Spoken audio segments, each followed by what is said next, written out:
Okay, and welcome back. Thank you so much for keeping it Alpha this morning on K24. We do this every weekday from 6 a.m. all the way till 9 a.m. Remember, we do value your feedback right here on the show, and that means that we are looking out for you on our social media platforms. You can reach us at K24TV on Instagram, Facebook, as well as Twitter.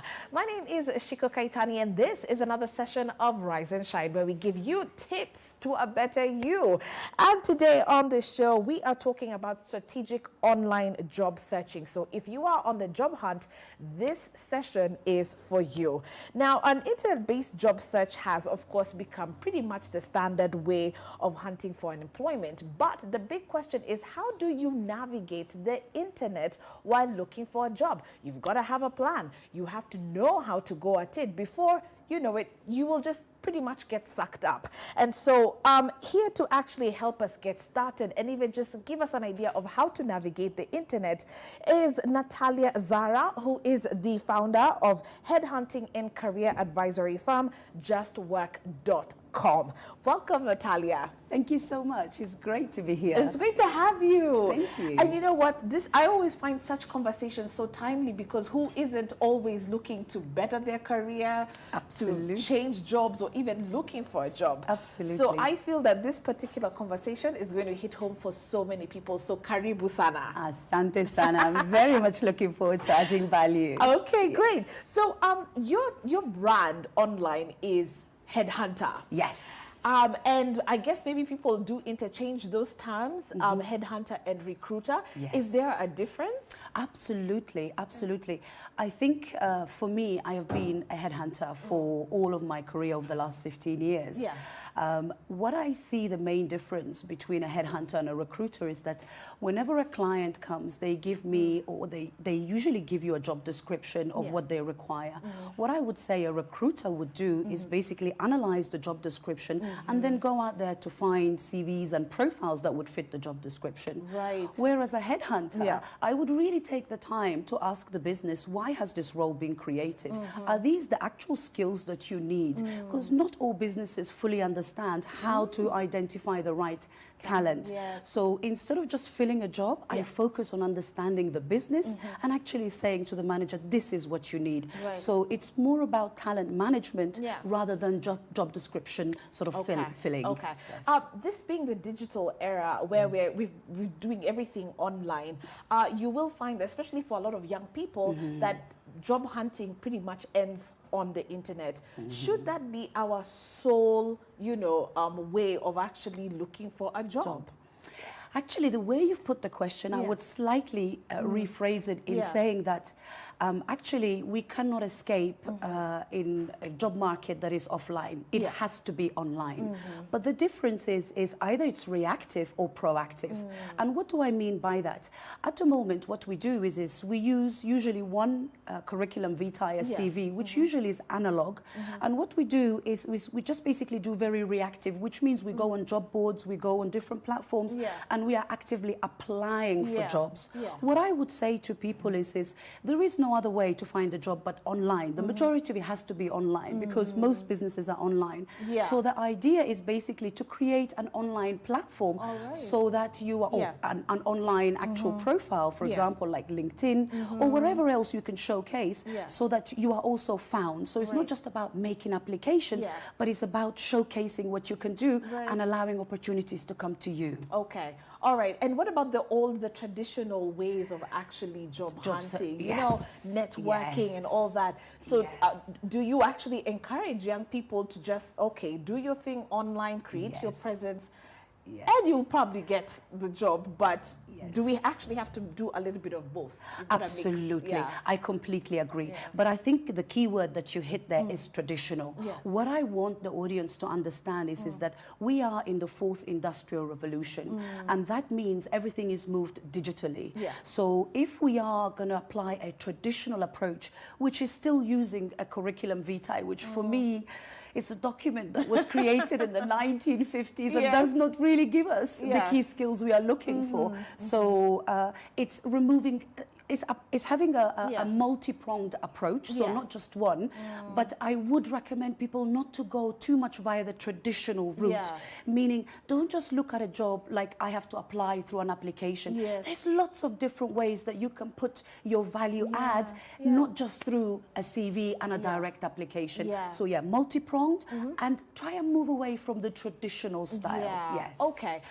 Let's picture this scenario where you've got someone who's actually sitting at a desk, you know, just applying. What people will tend to do, right, is send out their CV for what they think they can do, as opposed to a targeted company or, you know, opening. Absolutely. Is it really wise to just be, you know, throwing it all out there? No. I can, because if I feel it's something that I could probably hack, maybe for example, if I've done media, you know, as my, you know, my major in school, I'll probably try and send my CV to PR. Maybe I'll do social media strategist, things like that. Absolutely, absolutely. What do you think about that? A numbers game will not give you more chances, basically. Okay, wow. Absolutely. That's the sad truth.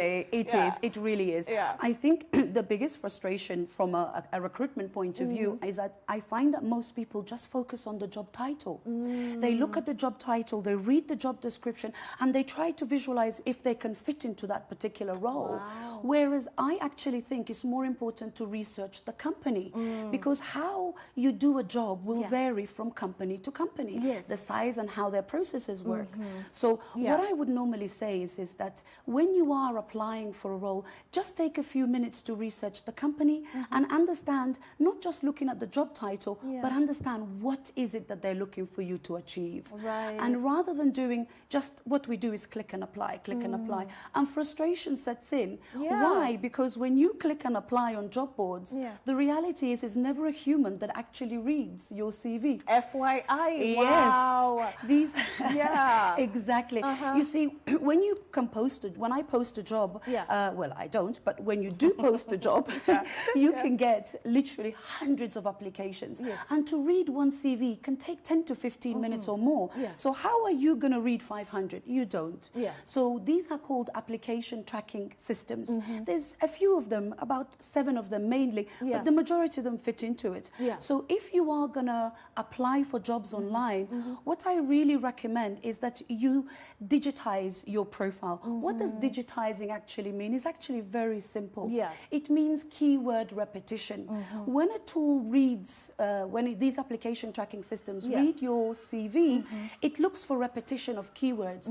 So if I'm looking, for example, for project management, the person who has this keyword repeated the higher number of times will come up at the top of the search. Oh, wow. Absolutely. So that is a fantastic secret. I didn't even know that. Yes. So really my recommendation is to people is understand what is your value add. Put these into 5, maybe 10 keywords, but repeat them several times throughout your profile so that when a tool is reading it, you are able to come up. You pop up. Yes. You know, and I'm sure you get this question all the time, is I've applied, why is it just not working? Absolutely. You know? This is why. This is why, because it is computers who read it. When I headhunt, whether I use a database or I use LinkedIn, I actually ask the tool to look for specific keywords. Now, it's important to understand that these keywords cannot be what I call soft skills. They have to be hard skills. So, for example, project management is a hard skill, whereas, you know, interpersonal skills is a soft skill. So we tend to search via hard skills. So it's identifying those, and in a way they go with some of your key brand words. Absolutely. So it helps the recruiter actually narrow down all these applications, so you can even move from 500 to even 50. Absolutely, that's what we do. With the help with this That's tool. exactly what we do. Okay. You see, we've tested quite a lot of CVs. We have an in-house tool that allows us to test. And I would say the majority of CVs have less than 20% chance of being picked up. What that means is your CV is analog, it's not digital. And when you are using modern digital tools, of course it doesn't work. So step 1 is figure out how to move and have a digital profile. First. Absolutely. Okay. Yes. We keep hearing about career assessment tools. What are those and why are they so important even when you're looking for a job? Absolutely. Now, personally, being an international recruiter, having hired across so many different countries, I do believe that psychometric tests have some value, but me personally, I would never ever recommend any business to base a decision based just on psychometric testing. First of all, not all of them are actually suitable for our culture, for the culture here. Myers-Briggs, there's lots of them, and they are very culturally based. Therefore, they are not truly representative in what we are not measuring what we need to measure here. So my advice is be very cautious in using psychometric testing. Use them as a complementary in identifying talent and skills rather than a deciding factor. I would be cautious to recommend to any business to use psychometric tests that have been essentially created for either in the UK or America. They are much more tailored for that culture, not for the culture here. Right. What are some of the red flags that you would say recruiters are actually looking out for in the case of these online applications?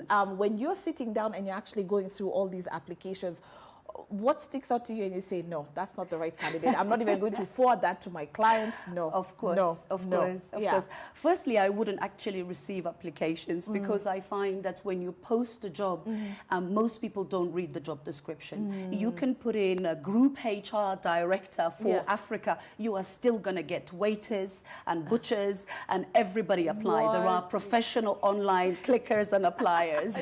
But absolutely, going back to your question, I think the important thing is when you are approaching an employer, instead of saying, he has my qualifications, here, you know, give me a job, give me any job, I'm looking for a job, that is not a good way to position yourself. The important thing is not to list your skills, but to really understand what are your skills going to help achieve.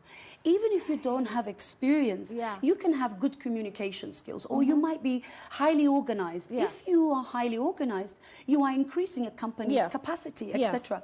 So the kind of red flags that I would look out for is when there is no previous understanding of what the job is about. And you can spot that, a mile off.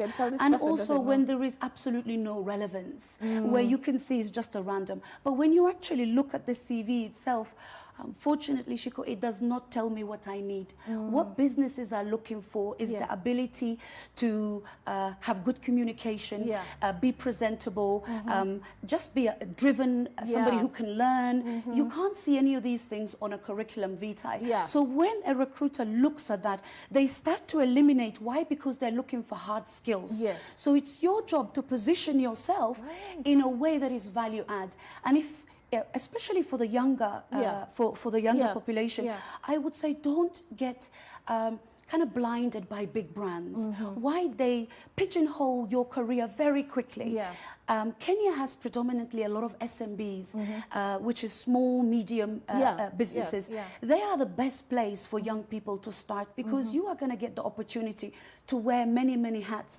If you approach a business and you say, I like what you are doing, I like what your business is doing, I would like to be part of that, is a far more effective way of just sending a two-dimensional document that doesn't truly represent what you do. So yes, there are lots of rights and wrongs on the curriculum vitae, but I want people to understand it's not just applications, it's not just apply online, it's manage your career over a longer term and think of what value are you adding and put that value forward. That's the keyword, value add. In fact, now that you've just said that, you know, I was just reading some stuff online and one site was actually talking about, you know, having interviewed hundreds of recruiters.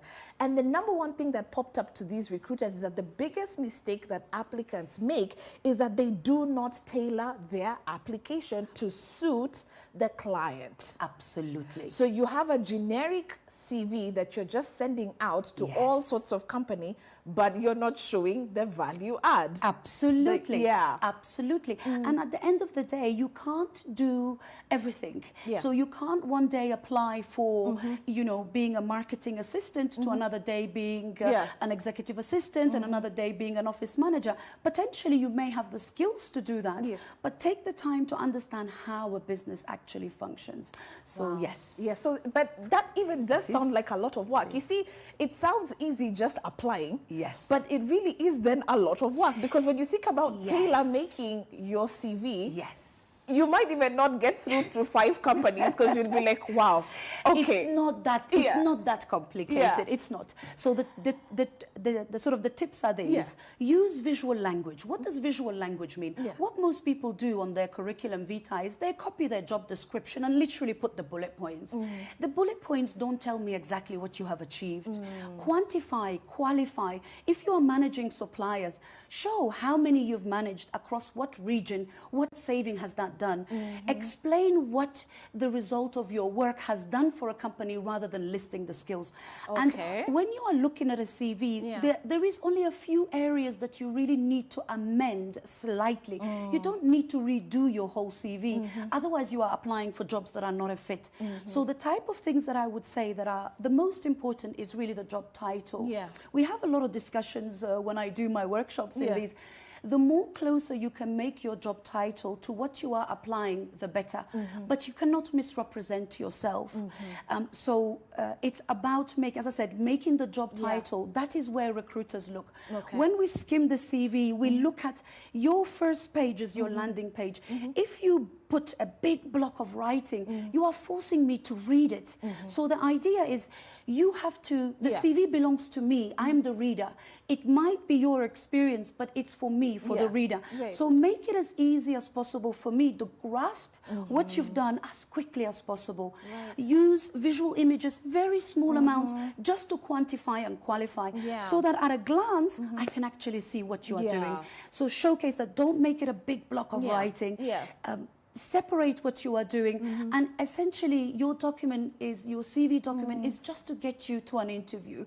So don't include everything in it. Include just what you need to secure this job. Absolutely. So does it still surprise you that in this day and age that people still probably don't know how to write their CVs? We claim that we do. Yeah. You know what? Yeah. The most common question I get asked is, can you review my CV? Yes. And I'll be honest, Chico, I will take your CV and I will rip it and I will throw it in the bin. Yeah. The CV was created in the 1950s. It is a document that does not truly showcase what you do. Technology, the world, everything, the business has shifted. Yeah. We're using digital tools. Yeah. For me, the best advice I can give to somebody is put your CV, if you have to, on LinkedIn. Yeah. Why? It is your global platform. Okay. You see, even if you spend hours working on your CV, where does it sit at the end of the day? On your laptop. Yeah. Nobody can find you. So if you are going to make your job search purely on reactive, meaning I'm going to make an application, you're making it reactive. The idea is to showcase your skills, leave them there, and let people come and find you. So that's how you stand out online? Yes. By you being proactive and actually creating your profile first? Yes.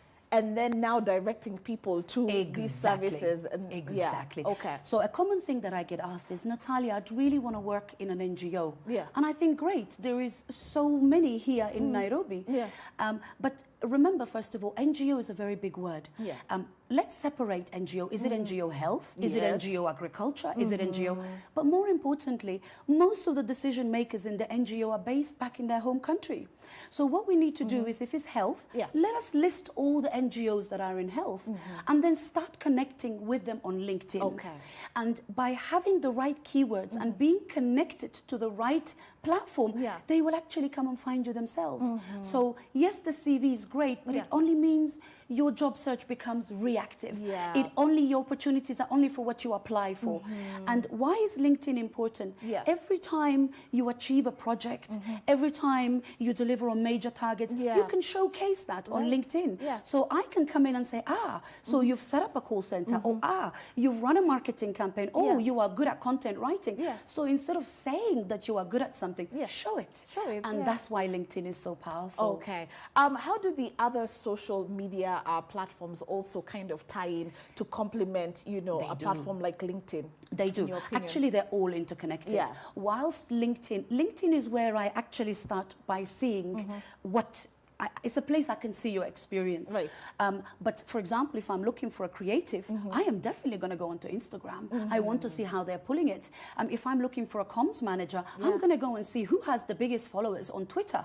Are they actually doing it? So of course I will use as many platforms to begin to see where are you, what are you doing? So it's about absolutely use different platforms to showcase. I'm not saying any one is more important, but for example, can I see all of your work experience on Instagram? No, you can't. Therefore, showcase some of your experience. So use all of the social media, but really LinkedIn is where you are pulling me in to say, this is what I can do. Right. And recommendations are very powerful. You see, on a CV, we put people's names and we say that. But on LinkedIn, people actually give you a recommendation. So you can say, so-and-so recommended them. So you actually get endorsed by the work that you've done. You actually are showcasing it, which makes what your abilities are, your value add, visible to clients. So it's not about always applying, but letting people see your value and coming to you. Wow, that's great. So you attract them to you. You know, when you're actually looking for a job, they always tell you to make that your job.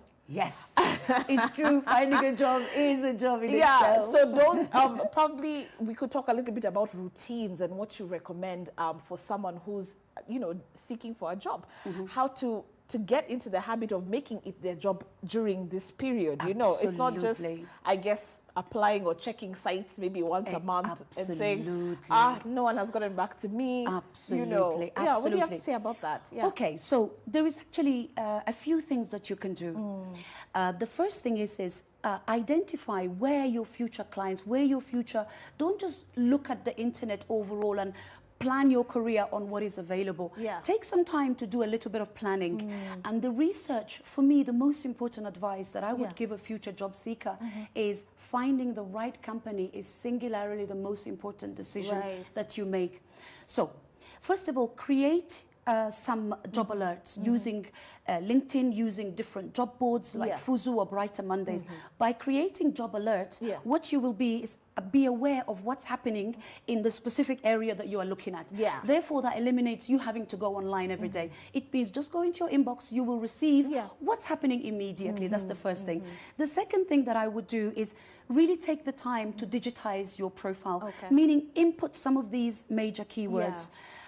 Again, for me, LinkedIn, I keep saying, is by doing posting and by tagging individuals, especially recruiters, HR, or even your future hiring managers, you can actually bring people on board.